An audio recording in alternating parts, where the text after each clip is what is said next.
उसकी माँ को इंतज़ार था कि बेटा शेरवानी पहनकर दूल्हे के रूप में सजकर घोड़ी पर बैठेगा, लेकिन माँ को ये कहाँ पता था कि बेटे की तो सफ़ेद कफन में लिपटकर घर से अर्थी ही निकल जाएगी। ये दर्दनाक और दुखदाई कहानी है बेरोड की, जहाँ पर 28 साल के अनूप यादव सरकारी स्कूल में इंग्लिश के टीचर होते हैं।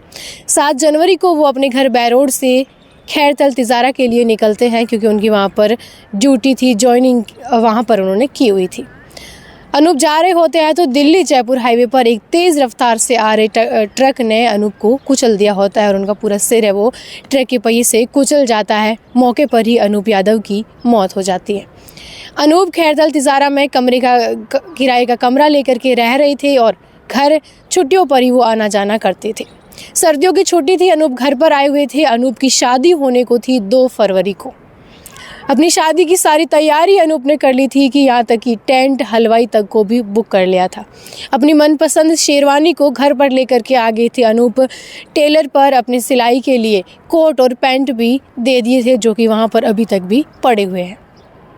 घर की छत के ऊपर नया कमरा अपने हिसाब से अनूप बनवा रहे थे, कमरे की पेंटिंग्स करवा रहे थे, उसके अंदर इंटीरियर भी अपनी पसंद का डलवा रहे थे।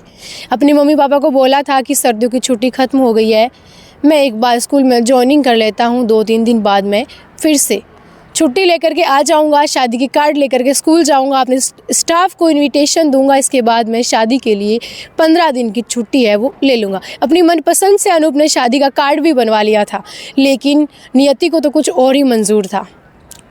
अनूप जब जा रहा था, इस एक्सीडेंट के बाद अनूप के माता पिता और उनके एक भाई का हाल ऐसा हो चुका है कि वो लोग अभी भी यकीन नहीं कर पा रहे हैं कि अनूप अब नहीं रहा। 28 साल के अनूप का सपना था कि वो अपनी शादी को अपनी मनपसंद के हिसाब से वो सारी चीज़ें लाए जिसकी उसने कल्पना करी है, क्योंकि अभी तो उसके पास सरकारी नौकरी भी है।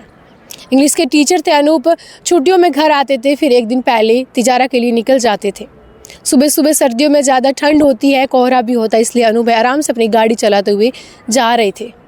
ट्रक ने पीछे से टक्कर मारी, इसके बाद पुलिस ने ट्रक को तो जब्त कर लिया, लेकिन अनूप अभी कभी भी वापस नहीं आ पाएगा। उसकी शेरवानी उसके घर के उस अलमीरा में वैसी की वैसी टंगी हुई पड़ी है, उसके टेलर पर कोट और पैंट भी वैसे ही पड़े हैं। शादी का कार्ड अनूप ने छपवाया था, वो घर पर पड़ा है। घर वाले देखकर बार बार उसकी हर चीज़ों का जिक्र करके रो रहे हैं, क्योंकि उनके घर का लाडला बेटा था अनूप। एक बहू की उनके घर में पहले ही मौत हो चुकी थी, इसलिए उनके घर में एक नई बहू आने वाली थी और घर वालों को बहुत ज़्यादा खुशी थी। ये खुशियाँ मातम में पसर गई, कब पता ही नहीं चला। अनूप की माँ बार बार बेहोश हो जाती है, अपने बेटे का जिक्र करती है, क्योंकि वो भूल नहीं पा रही और इस सदमे से बाहर बिल्कुल भी निकल नहीं पा रही है। हरियाणा में पूजा नाम की लड़की से अनूप की सगाई हो रखी थी और पूजा ही अनूप की दुल्हन बनने को जा रही थी, लेकिन दुल्हन बनने से पहले ही पूजा ने ये सब जो देखा वो भी नहीं झेल पा रही होगी। अनूप के मम्मी पापा को अभी भी नहीं लग रहा है कि अनूप इस दुनिया में नहीं रहा। वो बार बार उन सारी चीज़ों को देखते हुए उसका जिक्र कर रहे हैं कि अरे अनूप को ले आओ, अनूप अभी तक आया क्यों नहीं। लेकिन उनको क्या पता कि अनूप तो अभी कभी भी नहीं आ पाएगा। देश भर में या कहीं राज्य भर में एक पूरे दिन में बहुत सारे एक्सीडेंट्स होते हैं। कुछ कम ही घटनाएं होती है जिनको अपन जान पाते हैं, और कुछ घटनाएं ऐसी होती है जो इस तरह की दर्दनाक होती है कि उस घटना के पीछे जो फिर पूरी कहानी होती है वो बहुत ज़्यादा दर्दनाक होती है। जिस तरह से आज अनूप के घर में शादी वाला वो घर जो सारी सजावटें कर रहा था, खुशियाँ थी, संगीत बजने वाले थे, वहाँ पर अब रोने की किलकारियाँ, रुदन है वो गूंज रहा है उस घर में।